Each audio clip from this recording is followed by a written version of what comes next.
Hello, today I'm going to show you how you can delete your search history within the YouTube app on your iPhone.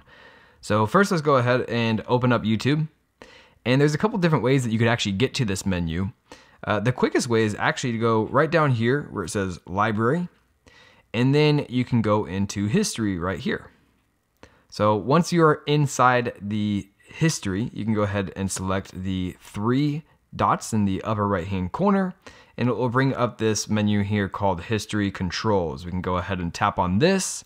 And then we have a bunch of different options here, but one of them is to clear search history. So I can tap on this. It's going to ask me to make sure that I actually want to go ahead and clear this history. And the important thing to note here is that this is going to clear the history from your mobile device, but it's also going to clear the history pretty much from any device that you're using because it's connected to your account. So now I can go ahead and select clear search history. And now my search history has been cleared. And to confirm this, we can go ahead and go back up to, let's go to my home page, and I'll go up here. And now you'll notice that I have no suggestions as far as what to search because it has fully cleared my search history. So hopefully this video helped you out. If you did, please like and subscribe, and I'll see you next time.